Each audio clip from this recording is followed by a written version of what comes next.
इस कार्यक्रम के पुण्यार्जक हैं श्री विनोद कुमार जैन मिलेनियम, श्रीमती नीता जैन, समस्त गुरु भक्त परिवार फिरोजाबाद, सुमन प्रकाश, मिथिलेश, अनिल, राजेश, ऋषु, रुचि, Nitin Jain Mumbai, Shrimati Trishala Jain, doctor Monika Jain, doctor Neeraj, Nikhil, Sejal Jain, Paschim Vihar, Delhi, Shrimati Santosh Jain, Shri Vishal Chand Jain, Shrimati Poonam Jain CMA, Pankaj Jain, Amit Jain, राशि जैन, उन्नति जैन, सेक्टर 37, नोएडा, श्री पारसमल, इंदिरा देवी, संजय, विनीता, अजय, नीतू जैन, बाकलीवाल परिवार, सूरत। जेतु शासनम विश्व कल्याण कारकम, विश्व कल्याण कारकम, जैनम जेतु शासनम, जैनम जेतु शासनम, विश्व कल्याण कारकम।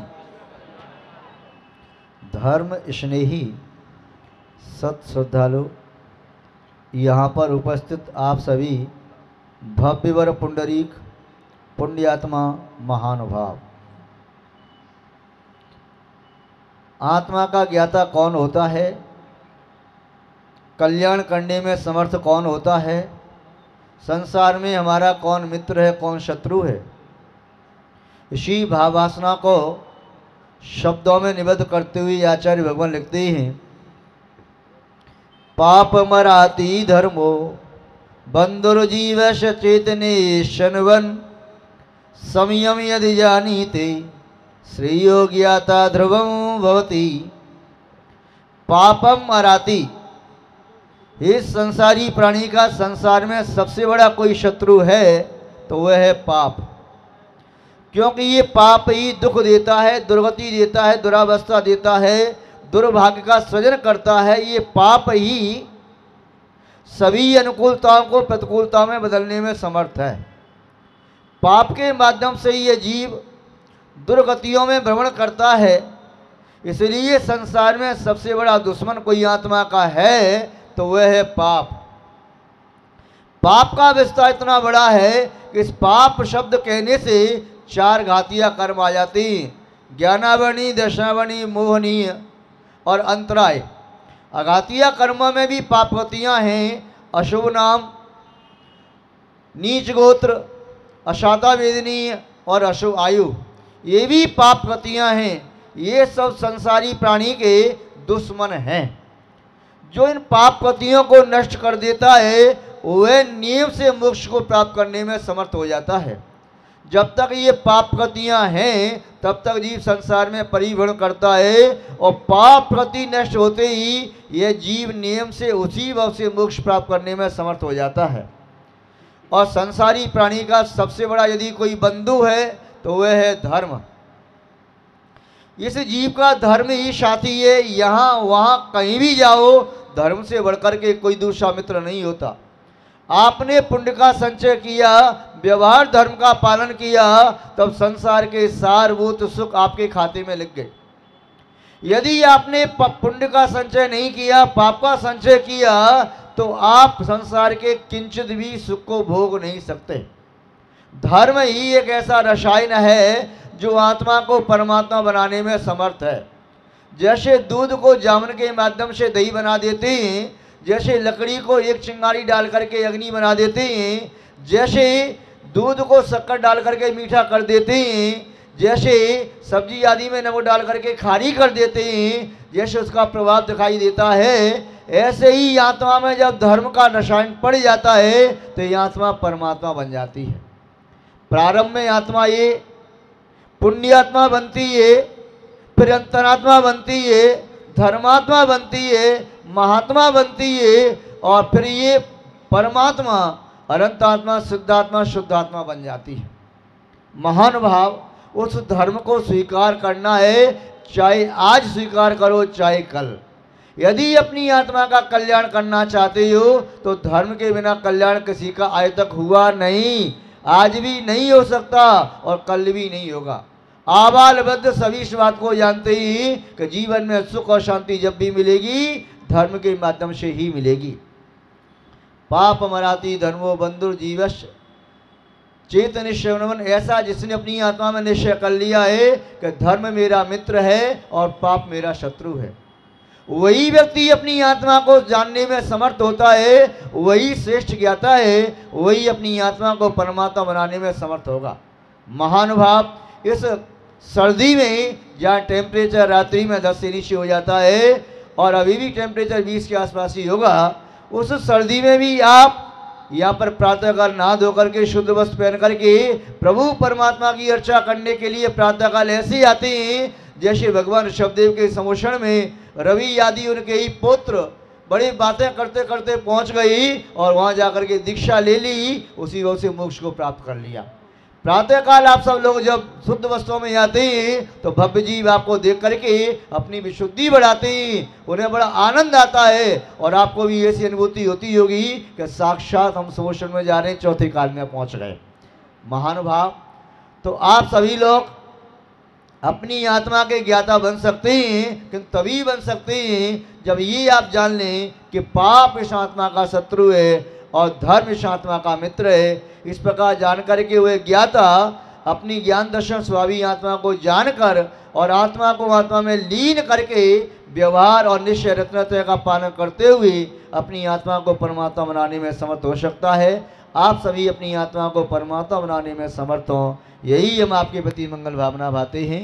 इसी के साथ ओम शांति। हे भव्यवर पुंडरीक, तीनों लोकों में अमित धन समृद्धि से संपन्न धनद कुबेर, आपने जो यहाँ जिज्ञासा प्रकट की है कि समोषण का महत्व क्या है, विशेषता क्या है, वंदना पूजा भक्ति करने का फल क्या होता है। समोषण में नारकी नहीं आ सकता, या जिसने नरकायु का बंद कर लिया है और सम्यक आदि प्राप्त नहीं किया, कसाय के उद्रेक से सहित है, वह भी समोषण में नहीं आ सकता। समोषण में मनुष्य आ सकते हैं, समोषण में दीव आ सकते हैं, संगी पंचेंदी तंच आ सकते हैं। जो कोई भी भवजीव समोषण की वंदना करता है, एक क्षण के लिए भी समोषण का ध्यान लगाता है, उस एक क्षण में भी असंख्यात गुणित कर्म की निद्रा होती है। समोषण का ध्यान करने वाला जीव नियम से भव्य होता है। समोषण में भगवान की पूजा करने वाला जीव वह नियम से अल्प भाव लेकर के मोक्ष प्राप्त करने में समर्थ होता है। जिसने एक बार भी समोषण की वंदना की है, ऐसा वह पुरुष निस्संदेह मानना चाहिए। भाव सहित वंदना करने वाला जीव संसार शरीर भोगों से वैरागी वह जीव देवगति को प्राप्त करता है, और यदि अंत समय में समाधि को प्राप्त करे तो अल्प भाव लेकर के मोक्ष को प्राप्त करता है। यहाँ पर स्थापना निक्षेप की अपेक्षा से जो 25 समोषण की स्थापना की है, इस समोषण में बैठ करके भी पूजा विधान करने वाले सभी पुण्यात्मा महानुभाव सात से पुण्य का बंद करने वाले हैं, वह पाप पतियों से मुक्त होंगे। आज नहीं तो कम कल होंगे, और पाप पतियाँ शनई शनई ये विगलित होती चली जाएंगी। इसलिए यहाँ समोषण में चाहे वो पूजा पाठ कर रही हैं और चाहे सिविल ड्रेस में बैठ करके समोषण की वंदना करने के लिए आई हैं, वे सभी सात से पुण्यात्माएं भव्य जीव हैं और निकट में मोक्ष प्राप्त करने वाले होंगे। तीर्थंकर आदि पति का बंद करके तीर्थंकर पद को प्राप्त करने वाले होंगे, चक्रवर्ती कामदेव जैसे पद को प्राप्त करने वाले होंगे, और संसार के सारभूत सुखों को भोगकर नियम से मोक्ष को प्राप्त करने वाले बनेंगे। धन्य धन्य गुरु, धन्य गुरु। मेरी जिज्ञासा है कि मंदिर में भगवान की प्रतिमा विराजमान करने का क्या फल होता है? हे भव्यवर पुंडरीक, आपने जो जिज्ञासा प्रस्तुत की है, जिनालय में जिन बिंब की स्थापना करने का क्या फल होता है। जो कोई भी भव्य जीव राई के दाने के बराबर जिन बिंब की स्थापना करता है और धनिये के बराबर इतना सा बड़ा मंदिर भी बनवाता है, वह भव्य जीव नियम से 7 या 8 भाव में मोक्ष को प्राप्त करता है। इतना ही नहीं, उस व्यक्ति को जिन शासन का स्तंभ कहा जाता है, ऐसे व्यक्तियों के द्वारा ही जिन शासन सुचिर काल तक जीवंत रह सकता है और जयवंत हो सकता है। हे भगवान, नमोस्तु नमोस्तु नमोस्तु। हे भगवान, मेरी यह जिज्ञासा है कि हम साक्षात समोषण में बैठकर कब प्रभु की पूजा अर्चना करेंगे। हे भव्यवर पुंडरीक, आपने साक्षात तीर्थंकर के समोषण में बैठने की भावना और बात पूछी है। निस्संदेह मानना चाहिए जो इस पंचम काल में भी जिनेन्द्र भगवान की स्थापना से निक्षेप से समोशन की रचना कराकर उसमें पूजा करता है। निस्संदेह मानना चाहिए वे जीव अगले भव में भी जाकर के समोशन में बैठ कर के पूजा पाठ कर सकता है। देव अवस्था में जाकर के वह समोशन में जाकर के भक्ति कर सकता है। और इतना ही नहीं, कालांतर में ऐसी भावना भाने वाला तीर्थंकर प्रगति का भी बंद करने में समर्थ होता है, जो स्वयं अपने द्रव्य से समोशन रचवाता है, समोशन के विधान करवाता है, अपने न्यायोपार्जित द्रव्य को खर्च करके ही सभी धार्मिक व्यक्तियों को जोड़ता है और पूजा विधान में बिठाता है। एक दिन वह स्वयं अपने समोशन का निर्माण करने वाला होता है। इस कार्यक्रम के पुण्यार्चक थे श्री विनोद कुमार जैन मिलेनियम, श्रीमती नीता जैन, समस्त गुरु भक्त परिवार, फिरोजाबाद। सुमन प्रकाश, मिथिलेश, अनिल, राजेश, ऋषु, रुचि, नितिन जैन, मुंबई। Shrimati Trishala Jain, doctor Monika Jain, doctor Neeraj, Nikhil, Sejal Jain, Paschim Vihar, Delhi.